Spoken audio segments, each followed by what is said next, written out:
नमस्कार बच्चों, स्वागत है आपका आपके प्री यूट्यूब चैनल नरेंद्र से टॉक टू मैथ में। बच्चों, आज मैं आपके लिए लेके आया हूँ क्लास 7 का चैप्टर नंबर 4, सिंपल इक्वेशन, सरल समीकरण। जैसे कि मेरे चैनल का नाम है टॉक टू मैथ, यहाँ पर हम बातें करते करते सीखते हैं और बहुत आसानी से सब चीजों को समझ जाते हैं। तो बच्चों, सबसे पहले हम ये कोशिश करेंगे ये सिंपल इक्वेशन यानी सरल समीकरण क्या होता है इसको जाने। तो इसको जानने के लिए मैं एक बहुत ही छोटा सा concept fill in the blanks use करने वाला हूं और आप देखेंगे कि कैसे इसका इस्तेमाल करते करते हम बहुत आसानी से हम सिंपल इक्वेशन को समझ पाएंगे। चलिए बच्चों, देखिए, जैसे फिल इन द ब्लैंक का क्वेश्चन है, तो ये ब्लैंक प्लस 8 इक्वल टू 18। तो यहाँ पर ये इस क्वेश्चन में जो ये ब्लैंक है, ये जो खाली जगह है, ये क्या बताती है?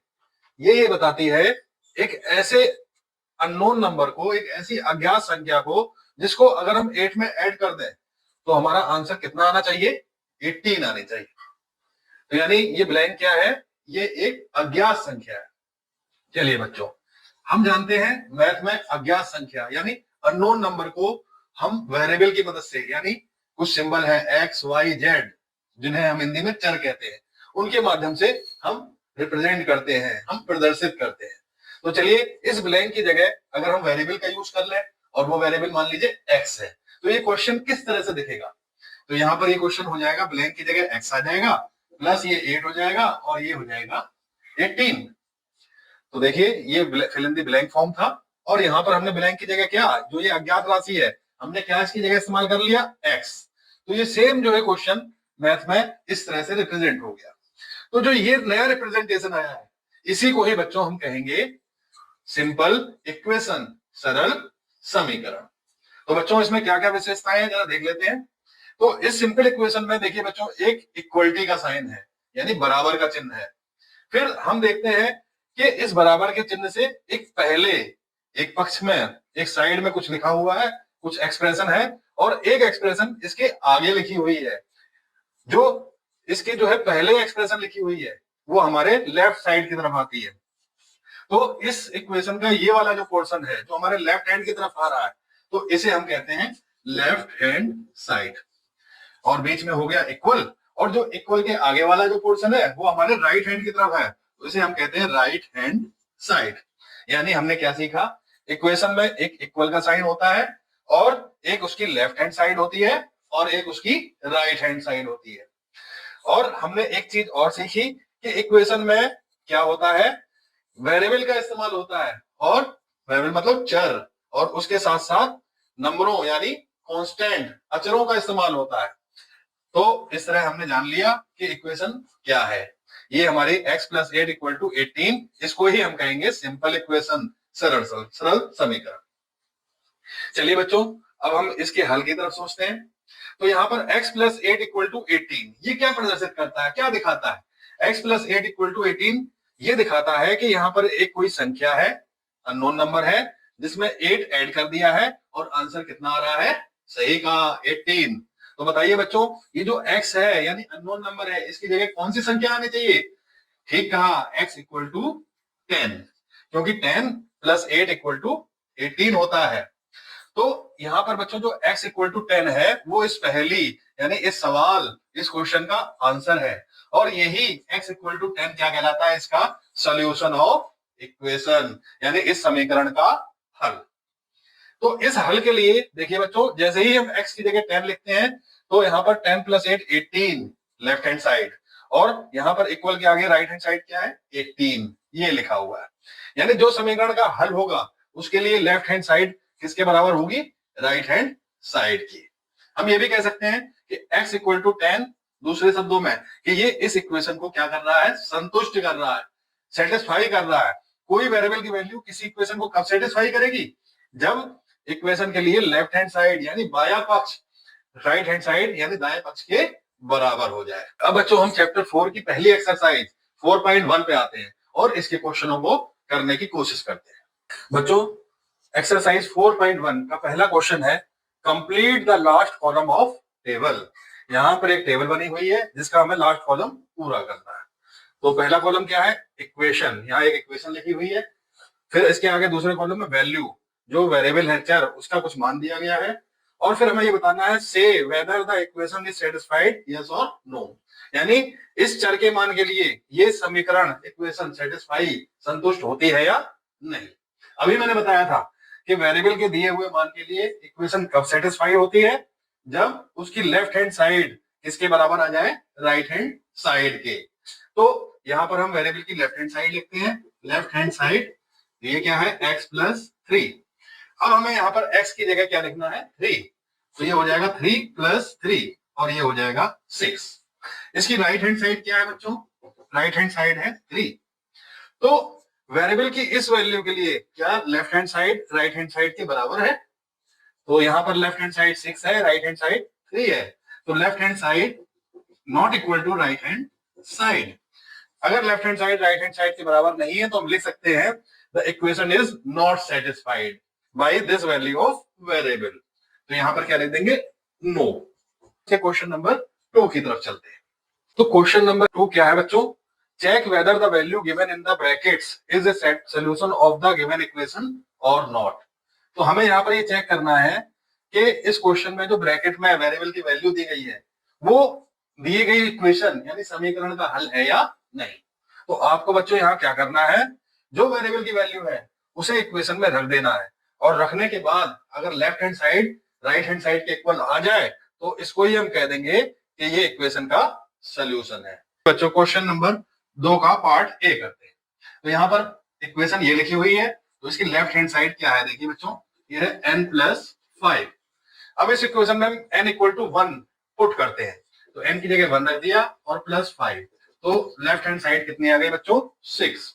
अब इसकी राइट हैंड साइड कितनी है बच्चों, ये है 19। तो बताइए कि वैल्यू वेरिएबल की पुट करने के बाद क्या left hand side right hand side की इक्वल है, नहीं। तो here left hand side not equal to right hand side, और जब left hand side right hand side की इक्वल नहीं है, ना आए, तो आप साफ साफ लिख दीजिए कि n इक्वल टू जो भी वैल्यू दे रखी है 1 इज नॉट सॉल्यूशन, यानी n बराबर 1 समीकरण का हल नहीं है। चलिए इसी तरह इसके पार्ट बी को देखते हैं। इस पार्ट बी में क्या है, यहाँ पर ये एक इक्वेशन लिखी गई है, इक्वेशन क्या है, 7n + 5 = 19, और वेरिएबल की वैल्यू क्या दे रखी है, n = -2। तो फिर वही करेंगे कि ये दी गई वैल्यू इस समीकरण का हल है या नहीं, करने का तरीका वही, हम पहले लेफ्ट हैंड साइड निकालेंगे, उसमें समीकरण का ये मान रखें, वेरिएबल का ये मान रखेंगे, फिर हम राइट हैंड साइड निकालेंगे और देखेंगे दोनों बराबर आती है या नहीं। चलिए लेफ्ट हैंड साइड ये क्या है, 7n + 5। अब इसमें हमें क्या n की जगह रखना है -2, तो 7, यहाँ 7 और n इनके बीच में कोई साइन नहीं है। 7 क्या है, एक नंबर है, कांस्टेंट है, n क्या है, वेरिएबल। जब किसी एक नंबर और वेरिएबल के बीच में कोई भी साइन ना हो तो उनके बीच में कौन सा साइन होता है, मल्टीप्लाई। तो यानी 7 के बाद यहाँ मल्टीप्लाई है, और n की जगह यहाँ पर क्या रख दिया हमने, -2, और फिर ये क्या है, +5। चलिए इसको हल करते हैं। तो 7 × -2, तो ये हो जाएगा -14 + 5। अब -14 + 5, तो ये नेगेटिव इंटीजर है, ये पॉजिटिव इंटीजर है, तो इसमें क्या है, हमें दोनों को ऐड करना है। क्योंकि इनके साइन अलग अलग है तो हम क्या करेंगे, 14 में 5 को सब्ट्रैक्ट कर देंगे, ये आ जाएगा 9, और बड़े का साइन आ जाएगा -9, यानी -14 + 5 कितना हुआ, -9। अब देखिए इसकी राइट हैंड साइड कितनी है, राइट हैंड साइड है 19। तो बताइए क्या left hand side right hand side के इक्वल है, नहीं। तो left hand side not equal to right hand side. तो आपका आंसर क्या होगा, क्या n = -2 इसका सोल्यूशन है या नहीं, क्या आंसर होगा, no, it is not solution. चलिए सेकंड का पार्ट नंबर 3 लेते हैं। तो यहाँ पर 7n + 5 = 19, यानी 7n + 5 = 19, ये समीकरण दे रखा है, और यहाँ ब्रैकेट में n = 2, यानी n = 2। इसे हमें चेक करना है इसका सोल्यूशन है या नहीं। पहले की तरह ही हम क्या निकालेंगे, लेफ्ट हैंड साइड, और उसमें n की वैल्यू 2 रख देंगे और देखेंगे वैल्यू क्या आती है, और फिर देखेंगे राइट हैंड साइड। अगर लेफ्ट हैंड साइड की वैल्यू राइट हैंड साइड के इक्वल हो जाती है तो ये इसका सोल्यूशन यानी हल हो जाएगा। तो करते हैं, लेफ्ट हैंड साइड 7n + 5, इसमें आप वैल्यू रखिए n = 2। तो 7n का मतलब 7 और n के बीच में कोई साइन नहीं है, तो ये मल्टीप्लाई हो गया, ये हो गया 2, n की जगह 2 + 5, तो ये हो गया 7 2 = 14 + 5, और ये आ गया 19। अब राइट हैंड साइड क्या होती है जल्दी से वो भी देख लेते हैं, और ये है 19। तो यहाँ पर आपने क्या देखा left hand side equal to आ गया राइट हैंड साइड, और जैसे ही left hand side right hand side के इक्वल आ गया, यानी जो हमारे पास n की वैल्यू गिवन है वो क्या हो गया इसका solution. Question 3, solve the following equation by trial and error method. तो इस इक्वेशन को हमें ट्रायल एंड एरर, जैसे हिंदी में कहते हैं प्रयत्न और भूल विधि, उसकी मदद से हमें इसे हल करना है। तो बच्चों ये ट्रायल एंड एरर मेथड क्या है? तो ये एक इक्वेशन लिखी गई है जिसमें लेफ्ट हैंड साइड में क्या है 5p + 2 और राइट हैंड साइड क्या है 17, यानी हमें यहाँ p का वो मान ढूंढना है जिससे 5p + 2 की वैल्यू 17 के बराबर आ जाए। तो हमें प्रयत्न ट्रायल एंड एरर मेथड का मतलब हमें गैस करना है, p का मान अनुमान लगाना है, और अनुमान लगाकर हमें देखना है अगर हमारा आंसर सही आता है, माने p की उस वैल्यू के लिए इक्वेशन सेटिस्फाइड हो जाती है, left hand side equal to right hand side हो जाती है, तो ठीक है। और अगर नहीं होती है तो उस मान के आधार पर हमें किसी दूसरे वैल्यू को चुनना है और फिर अपना नया आंसर निकालना है, और जब तक करते चले जाना है जब तक सही आंसर ना निकल आए। चलिए बच्चों, तो यहाँ 5p + 2 = 17 है। मैं पहला मान लीजिए मैंने अनुमान लगाया p की वैल्यू क्या है, यहाँ पर 1 है। तो देखते हैं ये इसका हल है या नहीं। तो इसके लिए लेफ्ट हैंड साइड क्या होगी बच्चों, 5p + 2, p की जगह हम 1 रखते हैं तो 5 × 1 + 2, और ये हो जाएगा 5 + 2 और ये हो जाएगा 7, और जबकि राइट हैंड साइड क्या है 17। तो क्या p = 1 इसका सोल्यूशन है? नहीं है, यानी हमारा गैस गलत हो गया। p = 1 not a solution, not solution. अब हम इसी की मदद से दूसरा मान हम गैस करेंगे। तो चलिए मैं मान लेता हूं p की वैल्यू 1 ना होके 2 है। अब हम 2 को चेक करेंगे, तो इसके लिए फिर पहले की तरह लेफ्ट हैंड साइड ये क्या है 5p + 2, यहाँ पर p की जगह हम 2 रख देंगे, तो 5 × 2 + 2, तो 5 × 2 10 + 2, तो यहाँ आ गया 12, और जबकि राइट हैंड साइड कितनी थी बच्चों इसकी 17 है। तो यहाँ पर p = 2 is also not solution, not solution, यानी ये हमारा गैस भी गलत हो गया। लेकिन देखिए बच्चों 1 के लिए लेफ्ट हैंड साइड कितनी थी 7 और राइट 17, लेकिन 2 के लिए कितनी हो गई, जब p की वैल्यू 2 ली तो ये 12 और 17, यानी left hand side right hand side के और पास पहुंच गई। चलिए हम p = 3 ले लेते हैं। अब हम चेक करते हैं, तो 3 के लिए लेफ्ट हैंड साइड कितनी है बच्चों 5p + 2, तो ये हो जाएगा 5 × 3 + 2, और ये 15, 5 3 15 + 2, और ये 17, जबकि राइट हैंड साइड कितनी है बच्चों ऑलरेडी 17, यानी p = 3 के लिए left hand side equal to right hand side आ गई, यानी p = 3 इज सॉल्यूशन। तो इसी तरीके से बच्चों हम अगर ट्रायल एंड एरर मेथड हो तो वेरिएबल की वैल्यू को हम गैस करके हम इसमें इक्वेशन में रख के देखते हैं कि आंसर सही है या नहीं, और अगर वो गलत है तो फिर दूसरी वैल्यू रखते हैं कोई, और फिर इसी तरीके से वैल्यू रखते चले जाते हैं जब तक सही आंसर नहीं आ जाए। तो इस क्वेश्चन का सही आंसर क्या है, p = 3। चलिए बच्चों क्वेश्चन नंबर 4 क्या है, right equation for following statements, यानी जो ये स्टेटमेंट दिए गए हैं इनके लिए हमें इक्वेशन मतलब समीकरण लिखने हैं। तो मैंने कुछ पार्ट लिख रखे हैं, तो देखिए जैसे फर्स्ट पार्ट क्या है, the sum of number x and 4 is 9, number x है और 4 उन दोनों का सम यानी जोड़ कितना है 9 है। तो इसकी इक्वेशन क्या होगी, तो x और 4 का सम, तो ये क्या हुआ x + 4, और वो क्या है 9 है, माने = 9। इसी तरह सेकंड पार्ट क्या है, 2 subtracted from y is 8, y में 2 घटाने पर 8 मिलता है। तो हम जो भी कह रहे हैं वैसे ही करेंगे, यानी y है वेरिएबल और उसमें क्या घटाना है 2, और हमें मिल कितना रहा है 8, यानी y - 2 किसके बराबर है 8 के। इसका फोर्थ पार्ट लिया है मैंने, 3/4 ऑफ r इज 15, यहाँ इक्वेशन बनानी है 3/4 का मतलब होता है 3/4 ऑफ r का मतलब होता है मल्टीप्लाई r, क्योंकि ये नंबर है और ये वेरिएबल है, यहाँ पर मल्टीप्लाई का दोनों के बीच में साइन नहीं बनेगा, हम चाहे तो डॉट लगा सकते हैं। तो 3/4 ऑफ r मतलब 3/4 मल्टीप्लाई r इज 15, मतलब = 15। तो यहाँ पर ये इक्वेशन बन गई।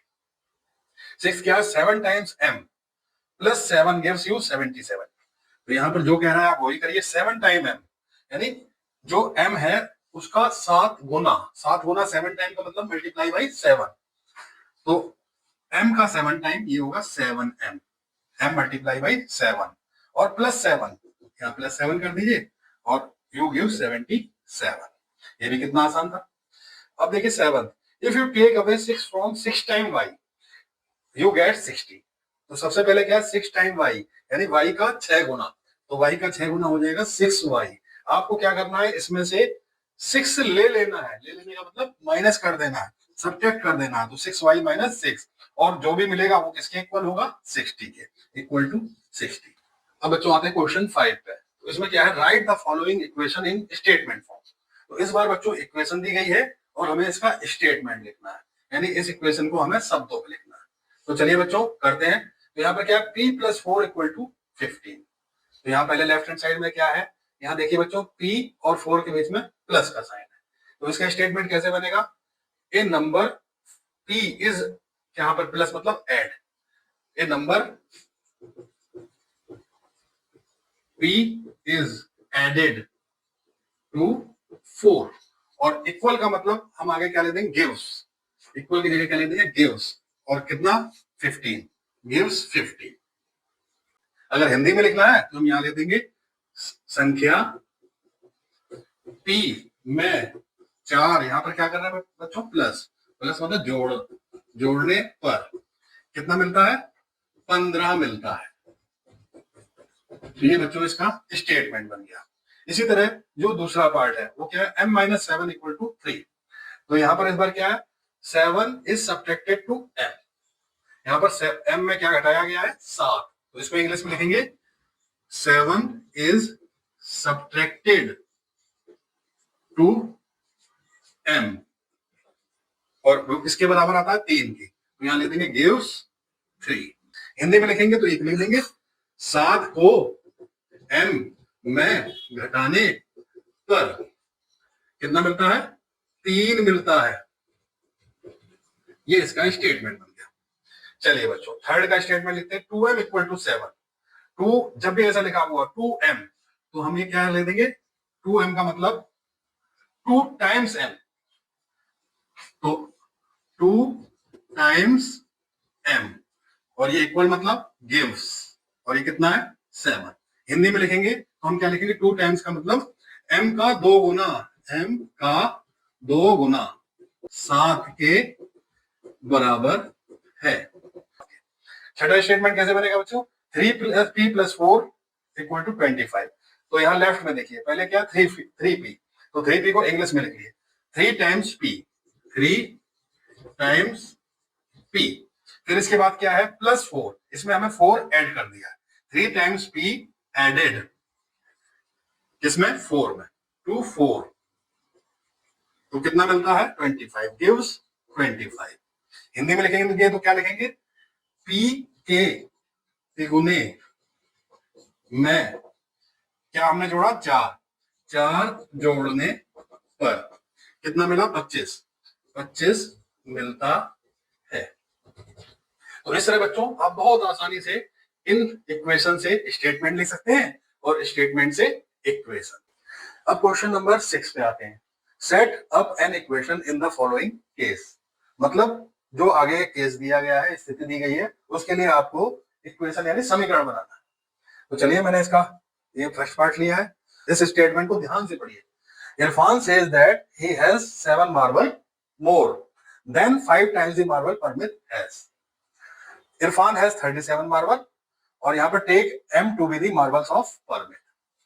तो इरफान क्या कहता है, उसके पास 7 मार्बल ज्यादा है, मोर माने ज्यादा, इससे 5 times the marble Parmit has, मतलब परमित के मार्बल के 5 टाइम्स से 7 ज्यादा है, और यहां पर परमित के मार्बल हमने कितने दे रखे हैं, m।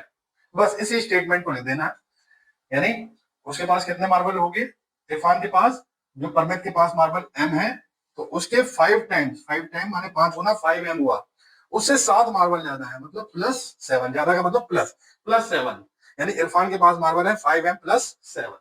और इसी इक्वेशन में ये भी दे रखा है कि इरफान के पास कितने मार्बल है, 37, यानी उसके पास 5m + 7 मार्बल है, और वो किसके इक्वल है, हो गए 37 के। इस तरह से ये इक्वेशन बन गई। इसका सेकंड पार्ट है, Lakshmi father is 49 year old. Lakshmi के पिता की उम्र 49 साल है।